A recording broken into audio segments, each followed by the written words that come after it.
इतना श्रम किया, सब कुछ व्यर्थ चला गया। कद्रू, कद्रू मेरी बात सुनो। ये क्या किया तुमने?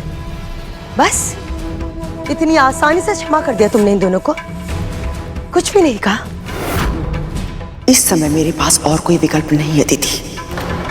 केवल और केवल मेरे पुत्रों का जीवन महत्वपूर्ण है मेरे लिए, और कुछ नहीं। और हाँ, मैं तुम्हारी आभारी हूं कि इस समय पर तुम मेरे साथ हो। उन दोनों को सही समय पे पकड़ के तुमने मेरा व्रत भंग होने से बचा लिया। बल्कि मैं तो कहूंगी कि तुम उनकी निगरानी करो। वो दोनों जो भी कार्य कर रहे हो उन पर तुम्हारी दृष्टि होनी चाहिए। गोबर की प्रतिमा बनाने से लेके पूजा की सामग्री और उद्यापन की भोग तक सब कुछ तुम्हारे समक्ष होना चाहिए। अवश्य कद्रू, अवश्य।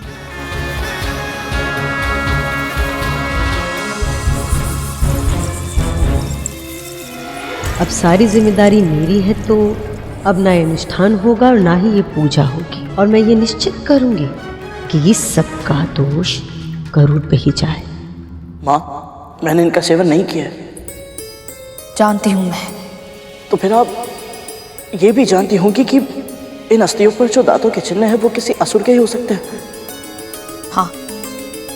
तो फिर माँ, आपने महारानी को ये क्यों नहीं बताया कि समस्याएं दीति माँ उत्पन्न कर रही है? क्योंकि इस समय मेरा सारा ध्यान इस व्रत को सफल बनाने में है गरुड़, और तुझे भी वही करना चाहिए।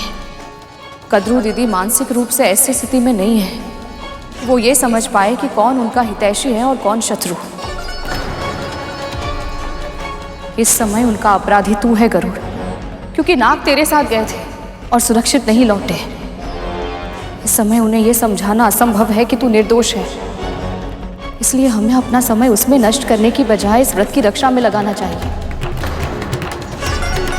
ताकि कोई भी कद्रू दीदी और नागू का अहित न कर पाए। चाहे जो हो जाए गरुड़, इस व्रत को सफल होना ही होगा।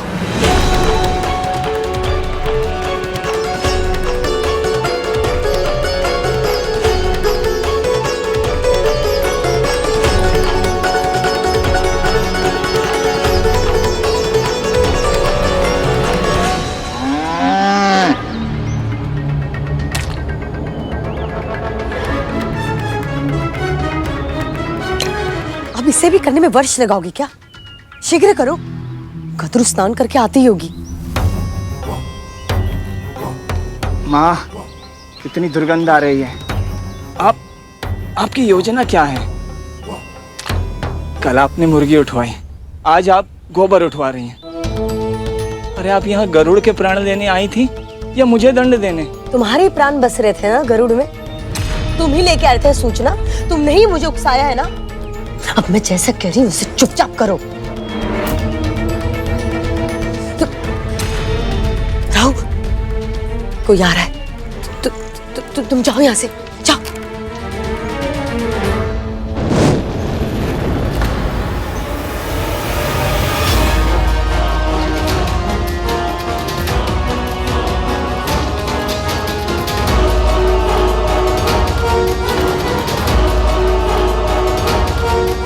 अरे, इतनी शीघ्र गोबर किसने उठा लिया? कितना भोला बन रहा है।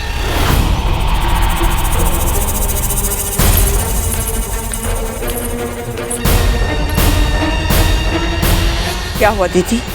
वही जो तुम्हारे साथ होता आया है, धोखा।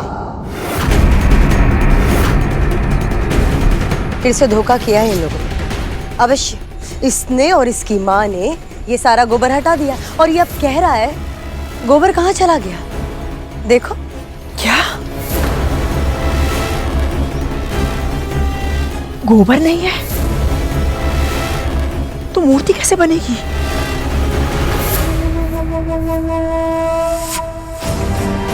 क्यों क्यों कर रहा है तू मेरे साथ ऐसा? मेरे पुत्रों के प्राण लेना चाहता है तू? हाँ महारानी, आप चिंतित मत होइए, मैं अभी कोई प्रबंध करता हूँ। सहायता करने का कैसा स्वांग रच रहा है ये। कद्रू, पूजा का समय आरंभ होने को है। यदि सही समय पर व्रत आरंभ नहीं किया तो क्या पता इस व्रत का फल तुम्हें मिल पाएगा या नहीं, तुम्हारा ये व्रत सफल हो पाएगा क्या नहीं।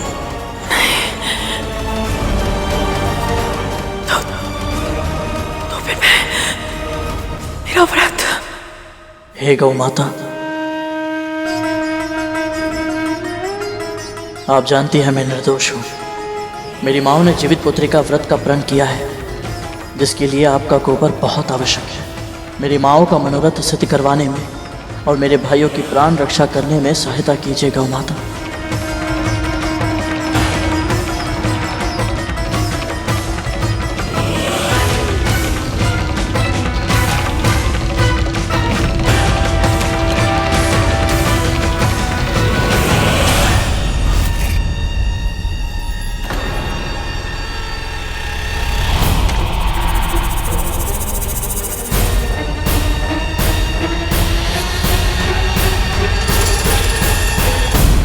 हे गौ माता, आपने मेरी प्रार्थना सुन ली।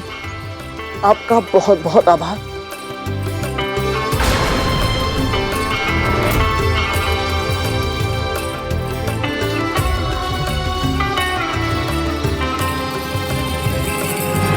ठहरो दीदी,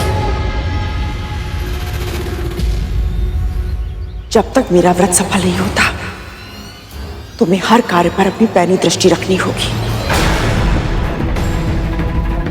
क्योंकि मैं नहीं चाहती कि कोई भी गड़बड़ हो या मेरे व्रत की तैयारी में कोई भी विघ्न आए।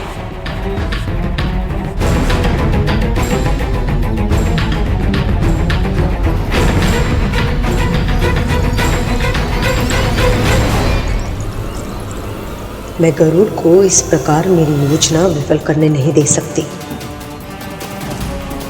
मुझे कोई अंतर नहीं पड़ता यदि ये आपका षड्यंत्र था या नहीं। मैं अपना ध्यान तो केवल इस व्रत को सफल बनाने पर लगाना चाहता हूँ, ताकि मेरे नाग भाई स्वस्थ हो सके।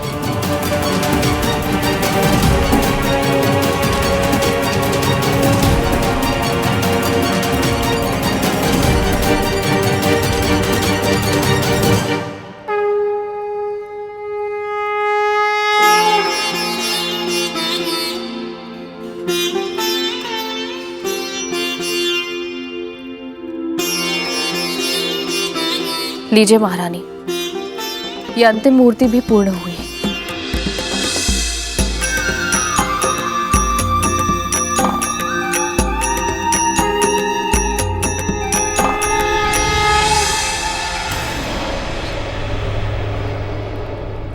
अद्भुत। ये मूर्तियां दिखने में साधारण है, परंतु कितनी दिव्य है माँ। इतने कम समय में तूने प्रभु की इतनी सुंदर मूर्ति बना दी। ऐसा लग रहा है जैसे स्वयं प्रभु नारायण इसमें आकर बस गए हो और हमें आशीर्वाद दे रहे हो।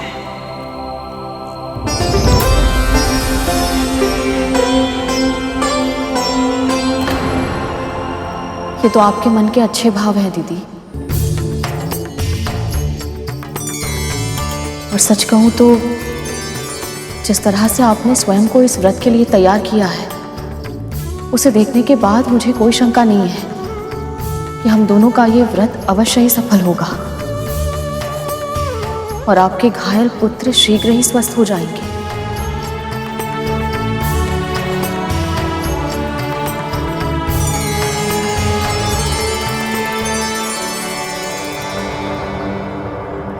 इन दोनों के सुर तो फिर से मिल गए हैं माँ। आपकी सारी योजनाएं एक के बाद एक असफल होती जा रही हैं। जब तक विंता कद्रू के साथ रहेगी और गरुड़ विंता के साथ, तब तक हमारी योजना सफल नहीं हो पाएगी। इसलिए वक्त आ गया है माँ को बेटे से अलग करने का।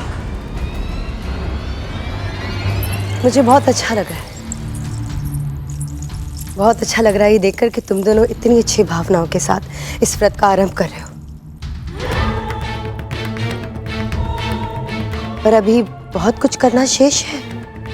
अभी तो पूरा दिन व्रत भी रखना है और पूजा का भोग भी बनाना है, और कल व्रत खोलने के लिए मरु का आटा और नोनी का साग भी तो लेकर आना है। पर ये दोनों वस्तुएं इतनी आसानी से नहीं मिलती।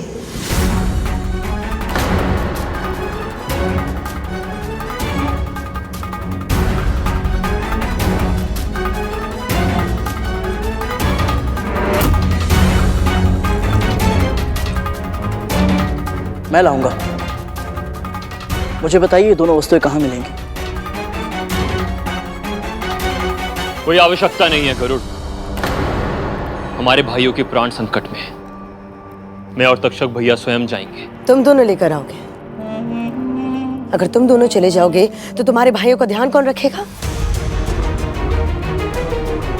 और वैसे भी तुम दोनों में से किसी एक का तुम्हारी माँ के पास रहना आवश्यक है, तभी तो शांति से पूजा में ध्यान केंद्रित कर पाएगी। कालिया, दीदी सही कह रही है। आप सब चिंता मत कीजिए, गरुड़ कोई त्रुटि नहीं करेगा। आपके साथ साथ मैं भी तो ये व्रत कर रही हूँ। तो फिर बस तय हुआ। गरुड़, तुम्हें पूर्वी दिशा में 7 पहाड़ों को पार करके एक गांव मिलेगा। वहां पे तुम्हें सोमदत्त नाम का व्यक्ति मिलेगा, उसी के पास तुम्हें मरु का आटा मिलेगा। बस वो जा कर ले आओ। और नूनी का साग कैसे लाना है मैं तुम्हें बाद में बताऊंगी, ठीक है? आज्ञा दीजिए।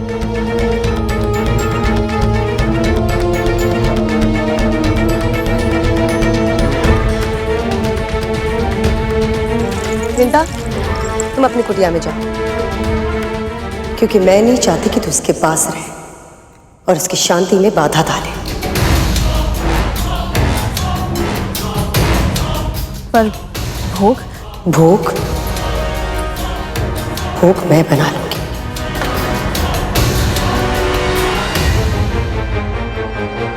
जा यहां से।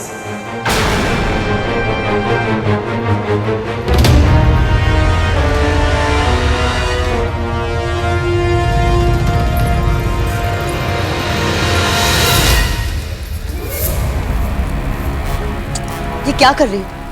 देखो चूल्हे में तो बिल्कुल भी लकड़ी नहीं है। इस तरह से खाना बनाओगी तुम? जाओ लकड़ी लेके आओ, जाओ यहां से।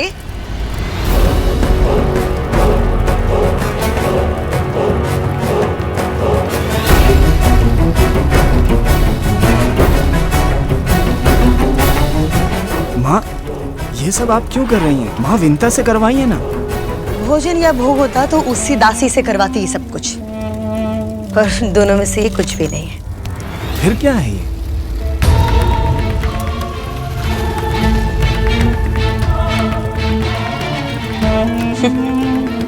प्रलोभन है, विशेष जड़ी बूटी है। इसे मैं इस व्यंजन में मिला रही हूं। इसकी सुगंध से तो स्वयं देवता भी अपने आप को रोक नहीं पाते हैं। तो सोचो कद्रू का क्या होगा? कद्रू तो वैसे भी अपने लोभ को नियंत्रित करने में सक्षम नहीं है। तो सोचो जब इस खाने की सुगंध आएगी तो फिर वो कैसे खींची चली आएगी, बिल्कुल वैसे ही जैसे बीन बजाते नाक खींचे चले आते हैं। और इस समय माँ विंता भी माँ कद्रू के साथ नहीं है। वो अपना व्रत स्वयं ही तोड़ देगी। वाह, क्या योजना बनाई है माँ। पर आपने गरुड़ को इस साधारण से कार्य के लिए क्यों भेजा है माँ? राहु, कितनी बार समझाया तुम्हें। दीदी जो कहती है वो करती नहीं, और जो करती है वो होता नहीं। अर्थात ये कार्य सुनने में बहुत साधारण सा लग रहा होगा लेकिन गरुड़ को अंदेशा भी नहीं है कि वो किस राक्षस की गुफा में जा रहा है।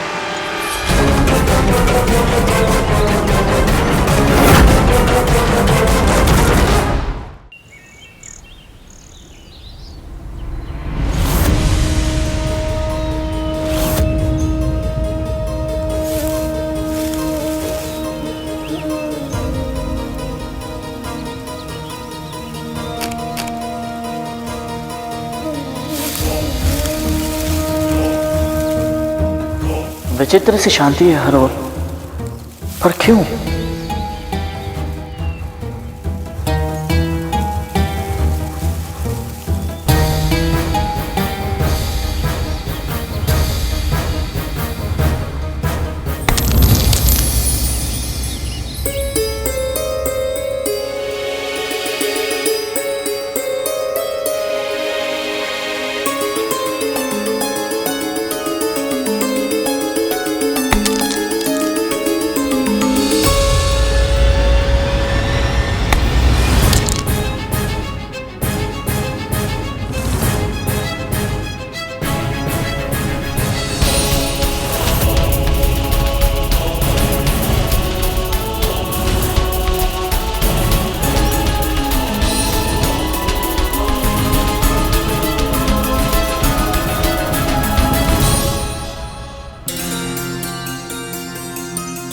मरुए का आटा? आटा तो सामने ही है, परंतु बिना आज्ञा के कैसे ले जाऊं? ये तो चोरी होगी।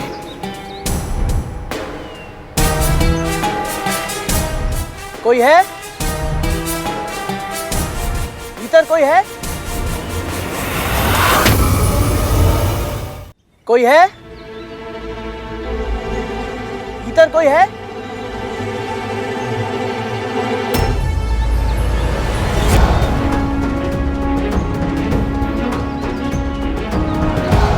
यहाँ क्यों आए हो?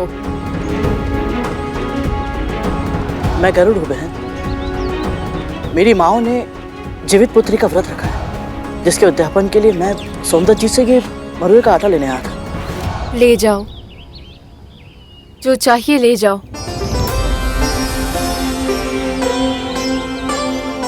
आप कौन है बहन? मैं सोमदत्त की पत्नी हूँ। अब मुझे इन सब वस्तुओं की कोई आवश्यकता नहीं है, इसलिए आपको जो भी चाहिए आप ले जाओ।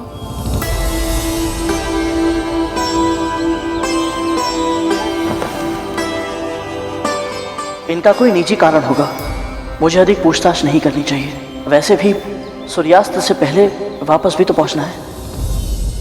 आपका बहुत बहुत धन्यवाद।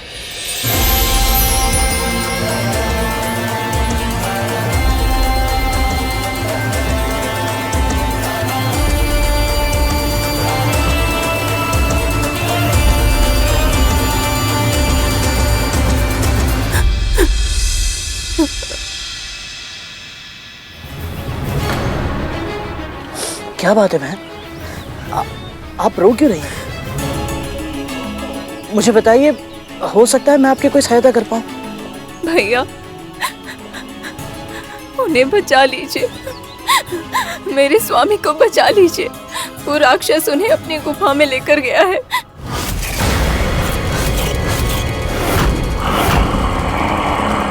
कौन सा राक्षस? और ये गुफा कहाँ है? पीछे वाली पहाड़ी पे एक काली गुफा है भैया।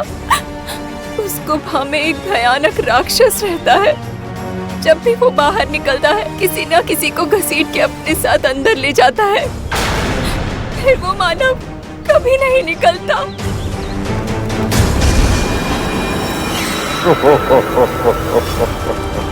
और इस बार वो मेरे पति को लेकर गया है। भैया, मेरे पति को बचा लो। चिंता मत कीजिए बहन, मैं आपके पति को सुरक्षित वापस ले आऊंगा।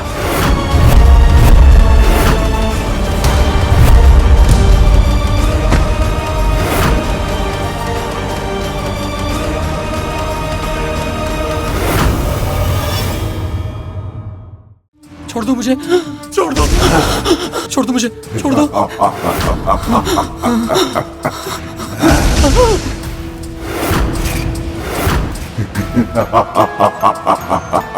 मुझे बख्श दो, बख्श दो। मुझे माफ कर दो, जाने दो, मुझे छोड़ दो, मुझे छोड़ दो। अवश्य ही सोमदत्त जी का स्वर है, अर्थात वो भीतर है, परंतु ये राक्षस किसी भी पल इनके प्राण ले सकता है।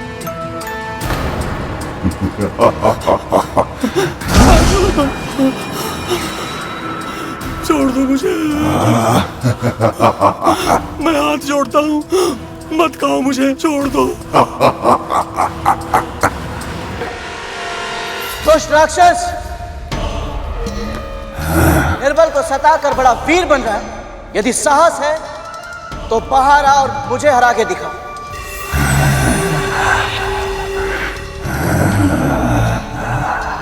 गुफा में छिपकर तो कायर गुर्राते हैं, यदि साहस है तो बाहर आ और मेरा सामना करके दिखा। प्रतीत होता है कि तुझे लुका छुपी का खेल बहुत पसंद है। यदि 3 गिनने तक तू बाहर नहीं आया तो मैं तेरी मृत्यु बनकर भीतर आ जाऊंगा। मत खाओ मुझे, छोड़ दो।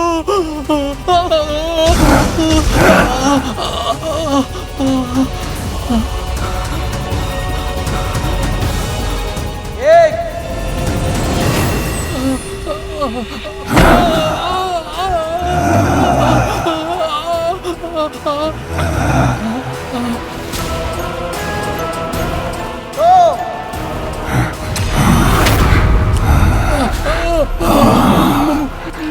मत खाओ मुझे, छोड़ दो।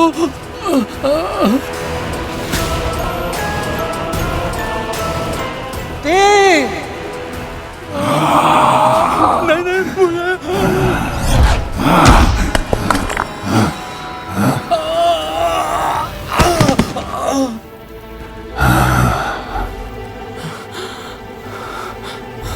ओए, इधर उधर क्या देखता है? मैं यहाँ हूँ।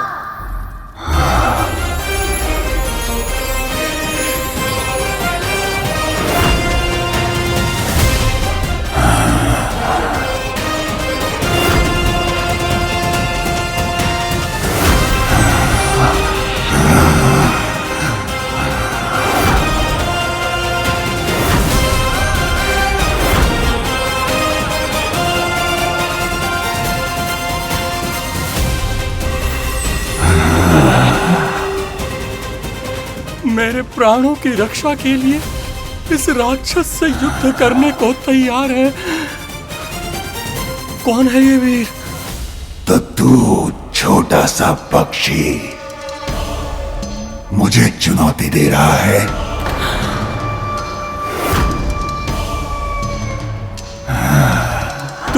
तुम सचमुच बहुत छोटे हो।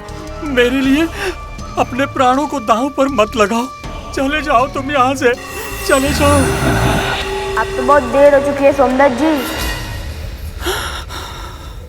अब तो ये खेल आरंभ हो चुका है। अब या तो ये दुष्ट मुझे हराकर मार देगा या फिर मैं इसे हराकर आपको मुक्त करा दूंगा। तू चींटी की तरह है, इतना सा मसल दूंगा, पर तेरी जेवा बहुत लंबी है। पहले उसे खींचकर बाहर निकालता हूं।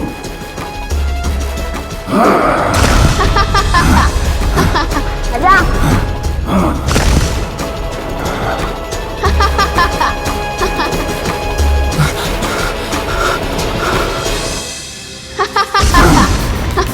आजा।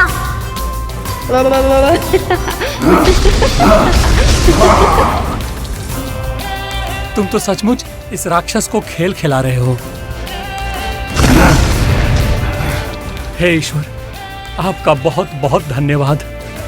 आपने मेरी रक्षा के लिए अपने इस नन्हे दूत को भेजा।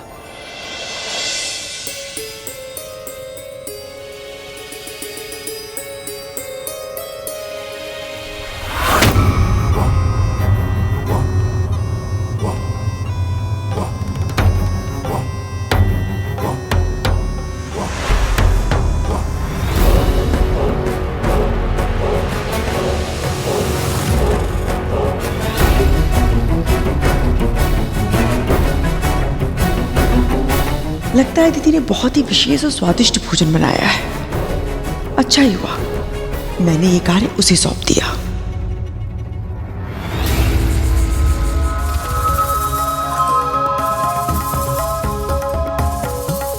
पर ऐसा भी क्या बनाया है कि उसकी सुगंध यहां तक आ रही है? पेड़े तो अवश्य ही केसर के बनाए हैं। मुंह से लार टपकने लगी है विमाता कद्रू। स्वयं पर नियंत्रण रखना अब असंभव होगा आपके लिए। वैसे इसकी गंध तो सचमुच इतनी सुहावनी है कि मैं भी स्वयं पर नियंत्रण नहीं रख पा रहा हूँ।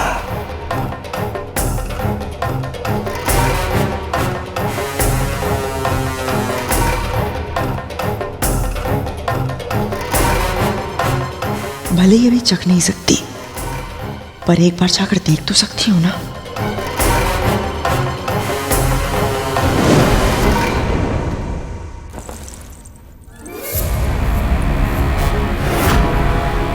कैसी है तू?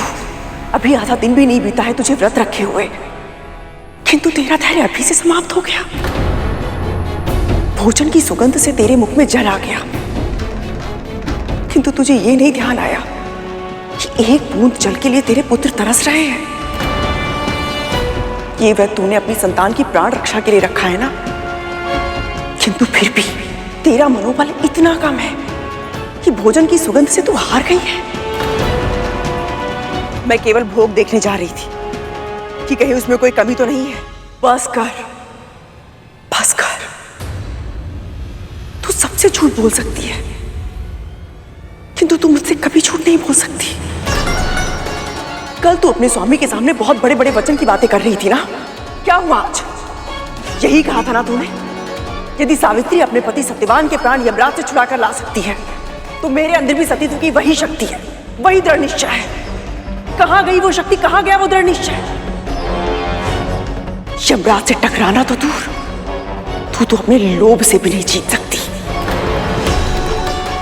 विंता को देख और सीख उससे। भोजन को देखना और सुनना तो दूर, उसके मन में तो कोई विचार भी नहीं आ रहा है। और उसका पुत्र, तेरे पुत्रों की रक्षा, तेरे पुत्रों की सफलता के लिए क्या कुछ नहीं कर रहा है। किंतु तू बस कर। ना मुझे विंता की स्तुति सुननी है, ना ही उसके पुत्र की। और मैं अच्छे से जानती हूं कि मैं क्या कर रही हूं, मेरे किस कर्म का क्या परिणाम होगा, कि तू मुझे नहीं बताएगी।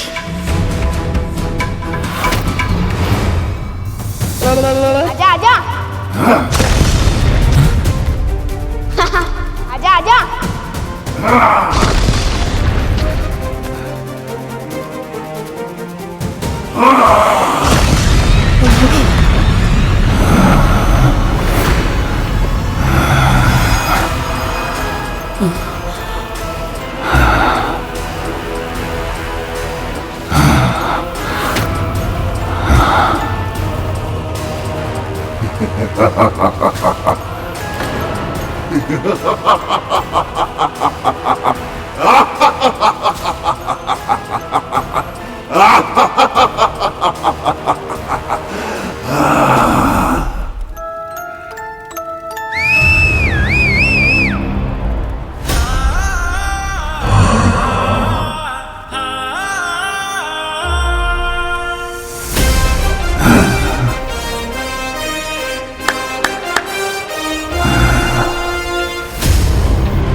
अब ये खेल ज्यादा देर नहीं चलेगा।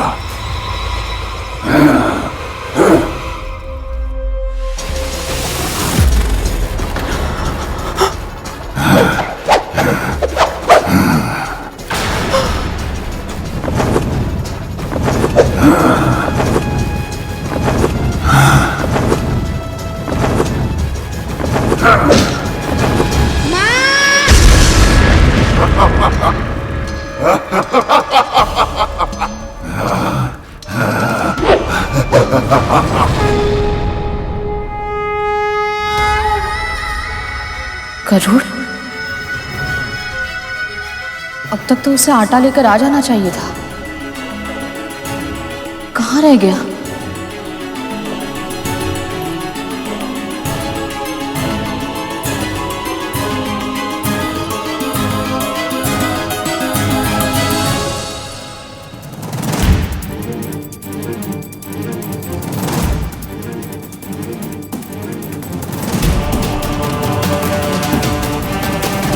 ये झड़प तो बहुत लंबी खींच गई।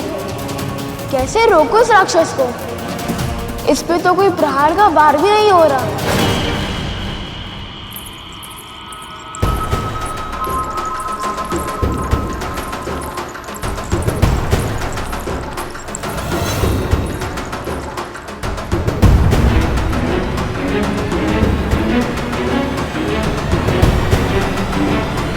व्रत के भोग में तो साधारण व्यंजन बनते हैं, तो फिर रसोई गृह से ये स्वादिष्ट और मसालेदार व्यंजनों की सुगंध क्यों आ रही है?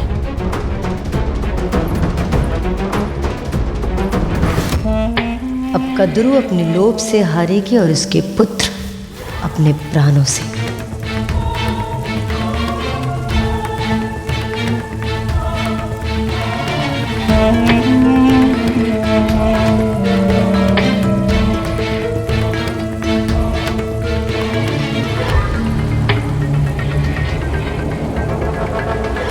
ये खाने की सुगंध से अपने मन को लालायित होने से क्यों नहीं रोक पा रही हूं मैं?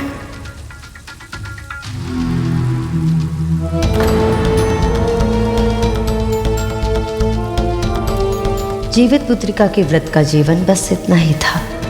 अब अवश्य टूटेगा ये व्रत।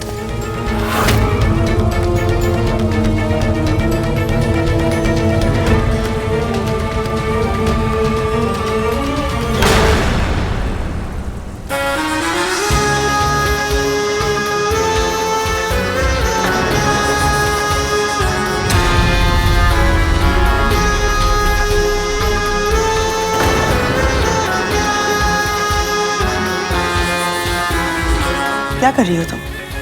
कद्रू, मैं तो व्रत का भोजन बना रही हूँ। व्रत के भोजन में इतने मसाले कब से प्रयोग होने लगे?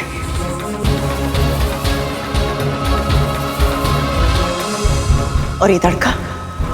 व्रत का भोजन ना तो मैंने ऐसा देखा है ना कभी सुना है।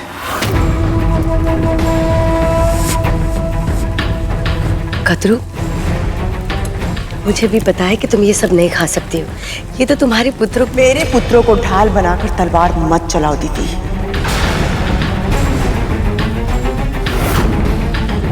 मेरे पुत्रों में विष भरा है, किंतु उनके भीतर अपनी मां के लिए कितना सम्मान है ये केवल मैं जानती हूं। जब तक मैं व्रत रखूंगी, ना तो मेरे पुत्र राजसी भोजन करेंगे और ना ही तामसिक भोजन। और ये भी भली बात ही जानती हो, ये जो भोजन तुम बना रही हो ना, जानबूझकर मुझे ललचाने के लिए बना रही हो।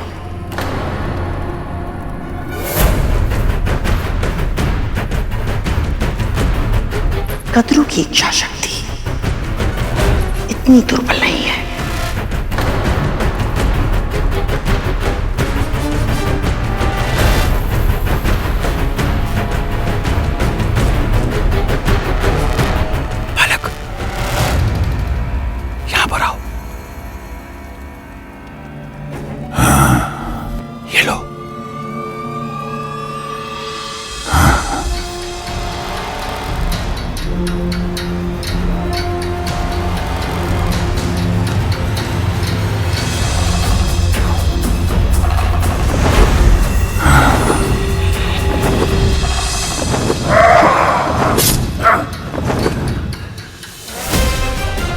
छोटा होकर भी इतनी शक्ति कि मेरा वार रोककर मुझे पीछे धकेल दिया।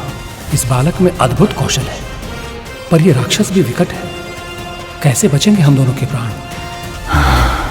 कितनी बार मैंने इसके तन पर आघात किया, परंतु हर बार इसके घाव पल भर में ही भर जाते हैं। कैसे विजय प्राप्त करूं इस पर? चलो। कद्रू, क्या कर रही हो तुम? मेरी बात तो सुनो। क्या?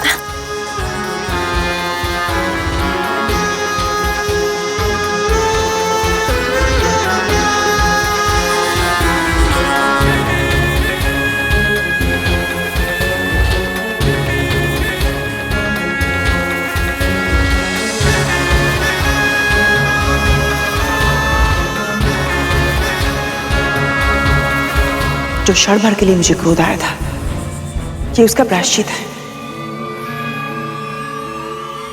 आज मैं तुम्हें अपने हाथों से खिलाऊंगी और तुम्हें खाना भी होगा। तभी मुझे विश्वास होगा कि तुम्हारी भावनाओं को मेरे वचनों ने आहत नहीं किया है और मेरा व्रत टूटा नहीं है। कदरू, लो।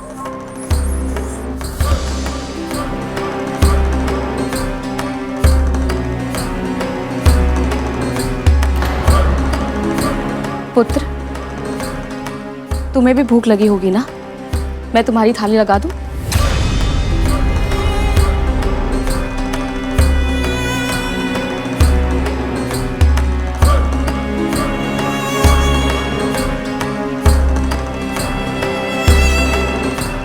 प्रभु विष्णु, आपकी बहुत बहुत कृपा कि आपने कद्रू दीदी की इच्छा शक्ति को दृढ़ बना दिया।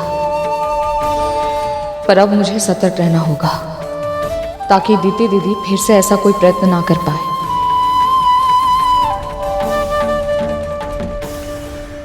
गुफा के बाहर तो बहुत बड़ी बड़ी बातें कर रहा था, अभी क्या हुआ? जीवा कट गई तेरी। अभी तक तो मैं इसके हर वार को काट पाया हूँ, परंतु सत्य तो यही है कि इतने समय तक युद्ध के बाद भी थकान केवल मुझे ही हो रही है। इस राक्षस की ऊर्जा तो घट ही नहीं रही। कारों की तरह छिप मत, सामने कर मेरा। यदि मुझे इससे जीतना है तो अपनी योजना बदलनी पड़ेगी, पर करूँ क्या मैं? ये बहुत ही विशेष शहद है गरु, इसे खा लो। भूख तो मिटेगी ही, बुद्धि भी चलेगी।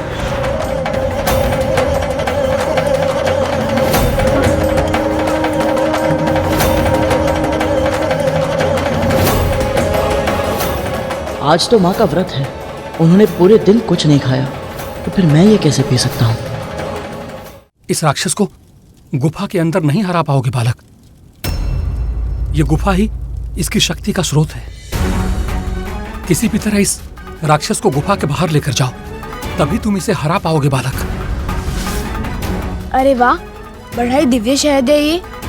केवल सुगंध से ही उपाय सामने आ गया, वो भी इसे चल के। क्या कहा? आपका बहुत धन्यवाद सोमदत्त जी।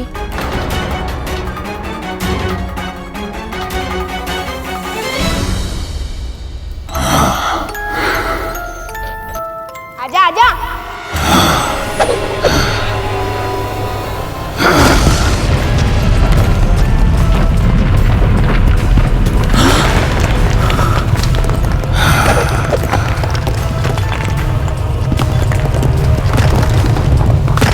सोमदत्त जी।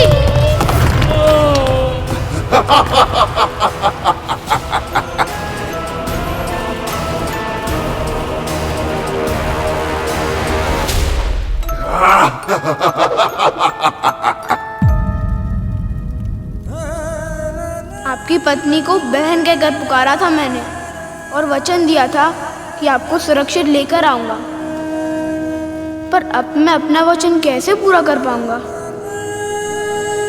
और माँ के लिए आटा भी तो ले जाना है। अब इसकी आज्ञा मैं किससे लूंगा?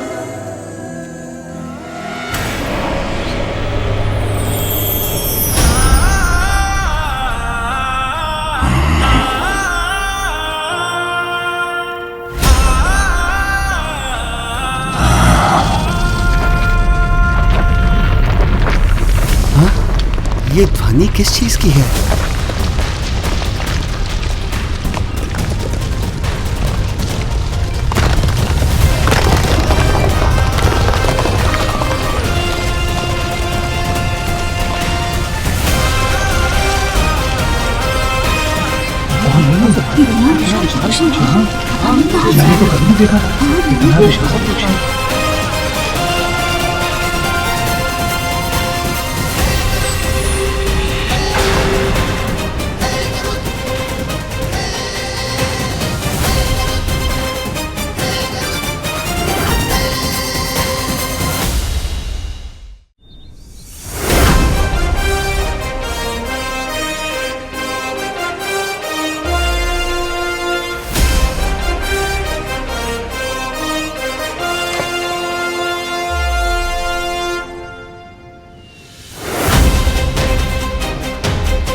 विशाल।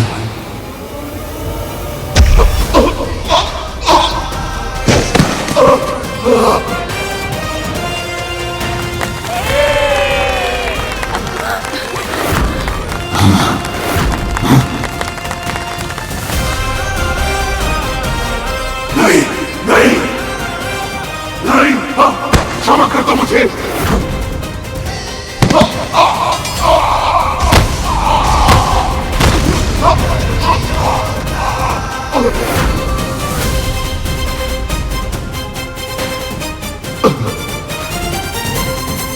राक्षस का अंत हो गया। हमें मुक्ति मिल गई।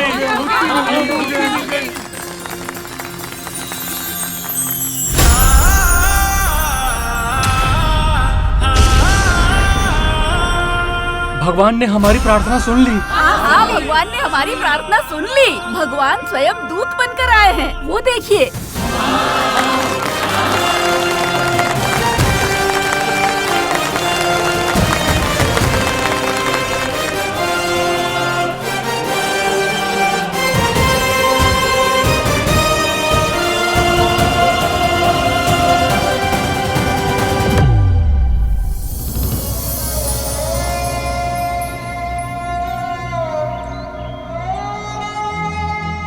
कैसे बताऊं कि मैं सुंदर जी को बचा नहीं पाया।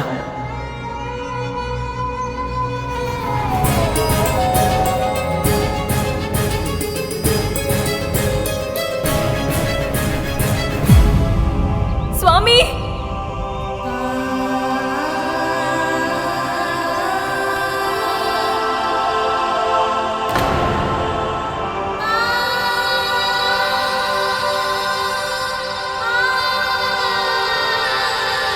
हे प्रभु विष्णु, आपने मेरा वचन व्यर्थ नहीं होने दिया।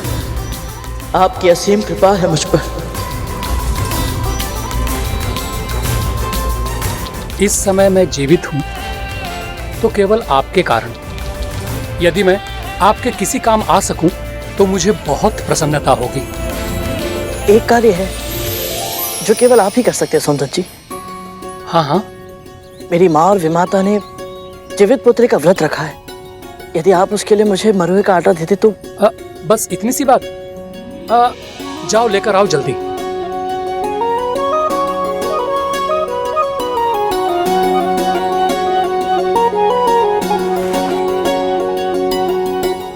आपका बहुत बहुत धन्यवाद। आज्ञा दीजिए।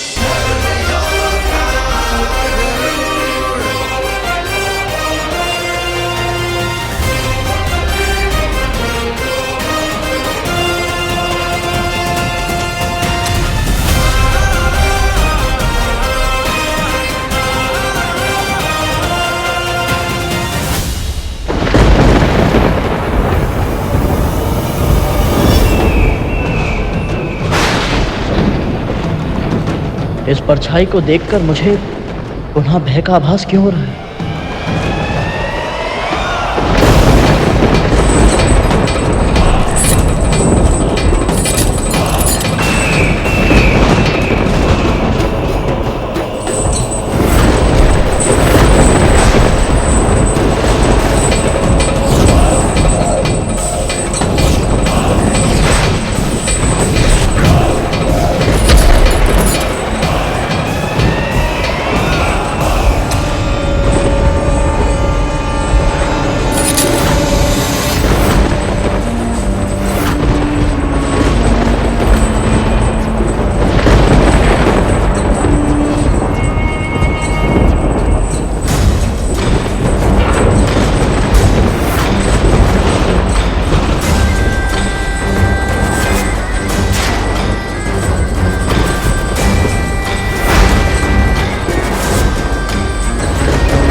ये तो यमदूत है, तो इनका आभास हो रहा था मुझे।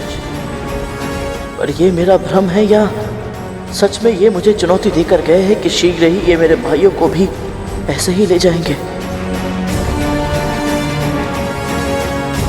प्रभु विष्णु, रक्षा कीजिए, मेरे भाइयों के साथ ऐसा मत होने दीजिए।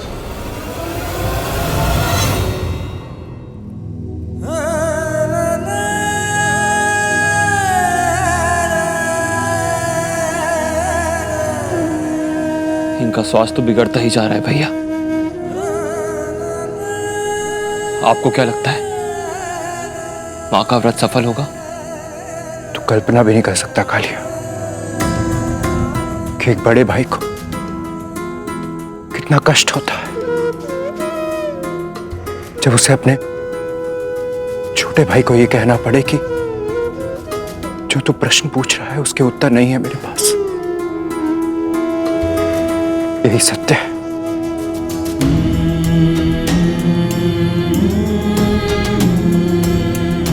कालिया,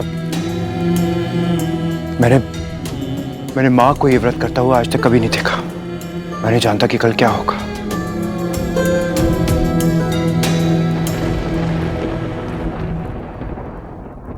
जानते हो भैया, यदि धूमल अभी बोल सकता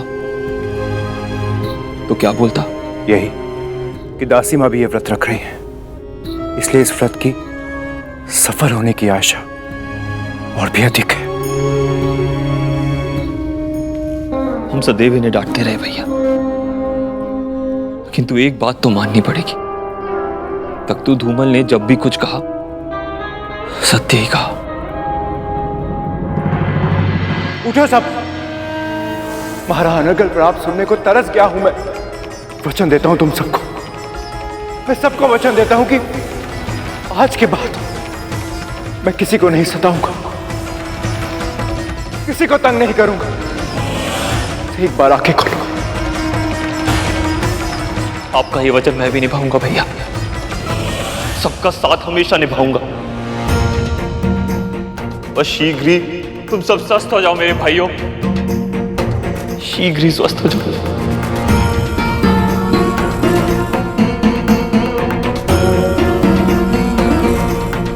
इन दोनों के मन में पीड़ा का ऐसा बवंडर उठ रहा है, तो कदरू दीदी किस दशा में होंगी?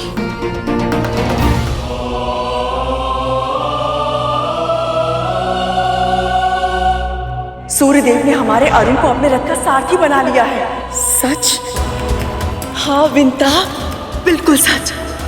तुम अब प्रतिदिन अपने पुत्र की लालिमा का अनुभव कर पाओगी और वो भी तुमको देख सकेगा। मैं ये भूल गई थी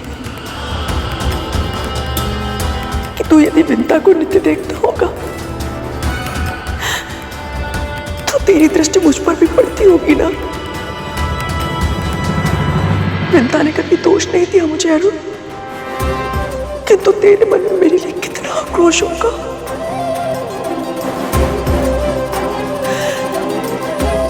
आज अपने पुत्रों की पीड़ा का अनुभव हुआ तो ना जाने क्यों मुझे तेरा स्मरण आया।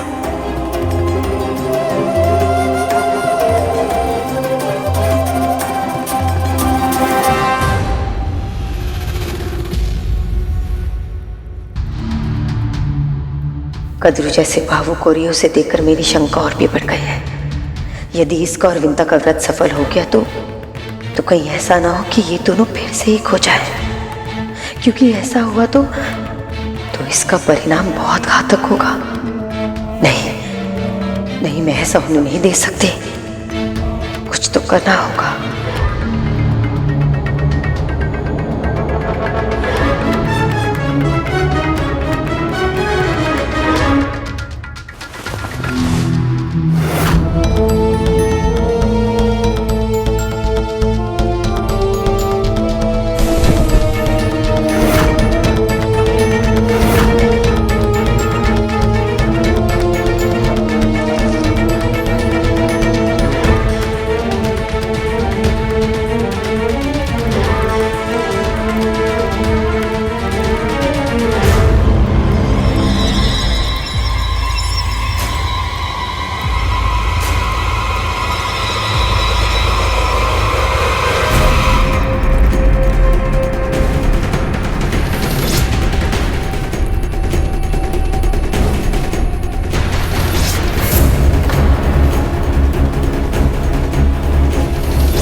कहां से आ रहा है?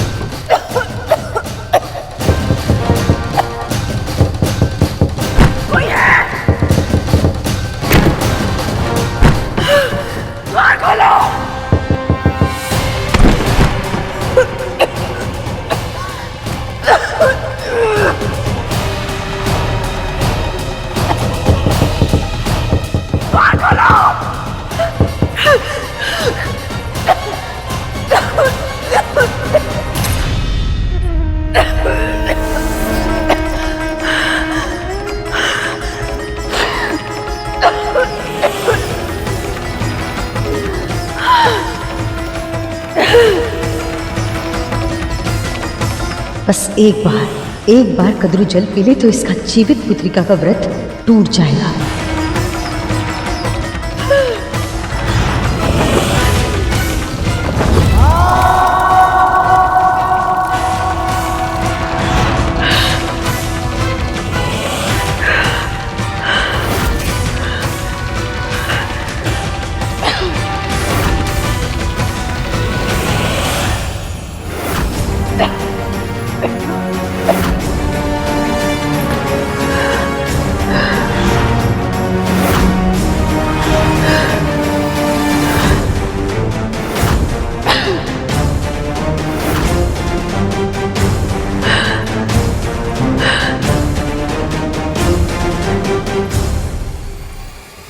अब टूटेगा कद्रू का ये व्रत।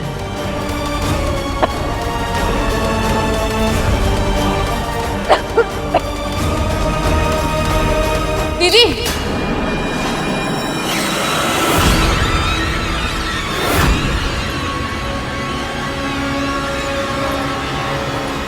ये क्या कर रही हैं आप? दीदी,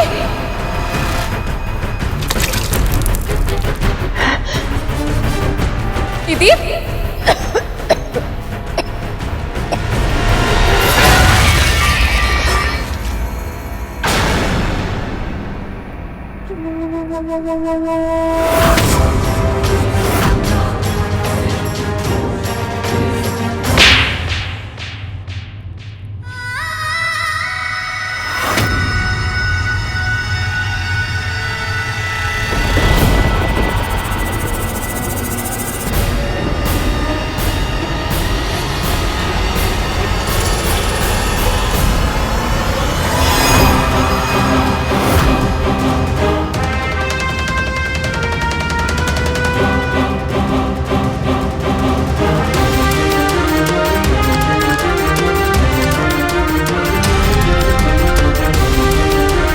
मुझे क्षमा कर दीजिए दीदी। मैं तो बस आपको निर्जला व्रत तोड़ने से रोकने का प्रयास कर रही थी। यदि आपने ये जल पी लिया होता तो आपके पुत्र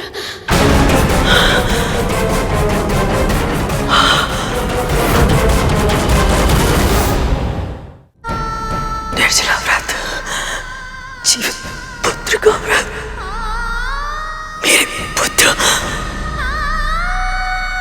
आपके पुत्र ठीक हैं। आपका व्रत नहीं टूटा है दीदी। पर आप पर हाथ उठाकर आपको जो कष्ट मैंने पहुंचाया है उसके लिए मुझे क्षमा कर दीजिएगा।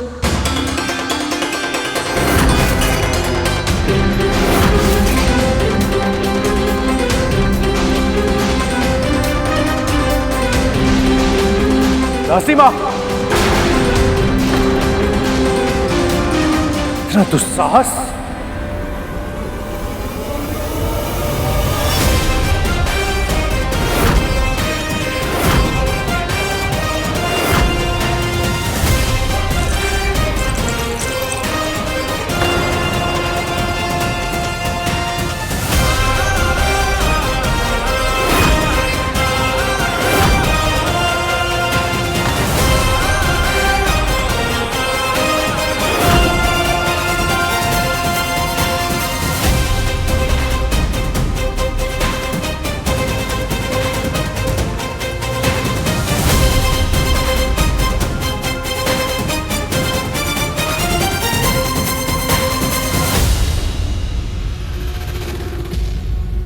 क्या लगता है तुझे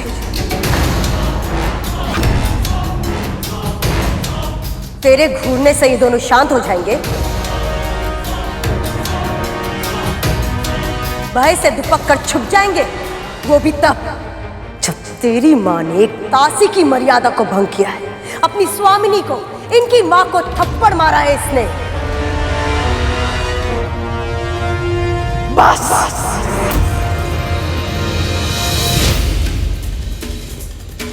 सब शांत। कद्रू, इसने, इस दासी ने तुझे थप्पड़ मारा तो मुझे शांत होने के लिए कह रही है? क्षमा कर रही हूं इसे।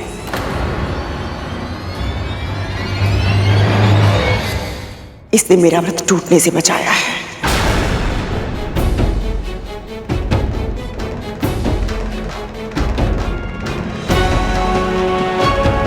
अचानक ही मुझे भीषण प्यास लग गई। सत्य कहूं तो मैंने संयम खो दिया था। यदि विंता आज मुझे नहीं रोकती तो मेरे पुत्र। किंतु मां, आपको अचानक से इतनी प्यास क्यों लगी?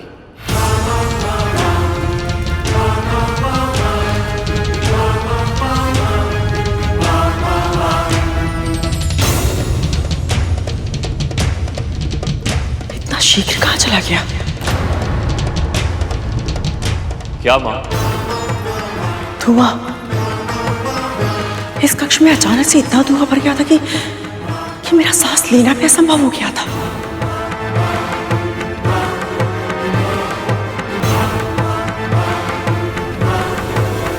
और उस धुएं के कारण मुझे तीव्र खांसी हुई। खांस खांस के मेरा गला सूख गया और एक पल के लिए ऐसा लगा कि मेरे प्राण निकल जाएंगे। तभी मुझे जल दिखाई दिया और एक क्षण के लिए भूल गई मैं कि मेरा व्रत है। पर कक्ष में इतना धुआं हुआ कैसे मां?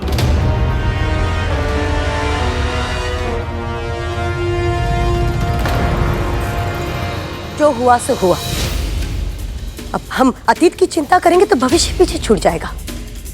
हमें ये सोचना है कि हमें आगे करना क्या है। या सूर्यास्त होने को है और भोग की सामग्री का कुछ अता पता नहीं। क्षमा कीजिए, मुझे आने में विलंब हो गया। यह आटा लाने में सोमदत्त जी की आज्ञा आवश्यक थी और ये कार्य इतना सरल नहीं था। यह आटा ले आया। एक बार फिर हमारे ही जाल में असफल कर दिया इसने हमें। आटा लाना आसान नहीं था, ऐसा क्यों कहा इसने? आसान तो नोनी का साग भी लाना नहीं होगा, किंतु लाना पड़ेगा अंधकार होने से पहले। मैं लाऊंगा महारानी। बस बताइए मुझे कहाँ मिलेगा नोनी का साग?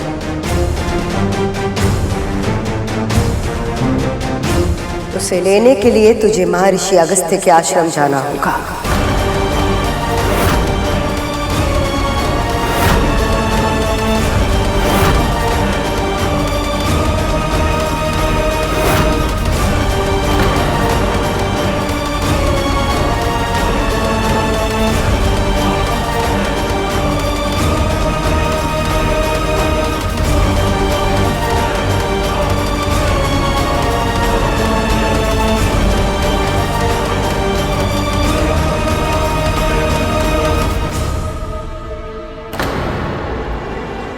क्या बात है दीदी माँ?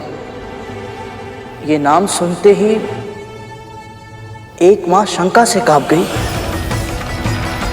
और एक माँ के हाथ श्रद्धा से जुड़ गए।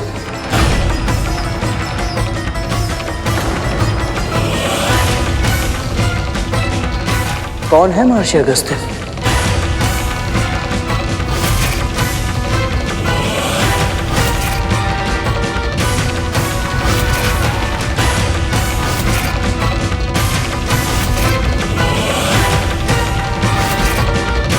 गरुड़ को ज्ञात नहीं कि ऋषि अगस्त्य कितने तेजस्वी ऋषि हैं।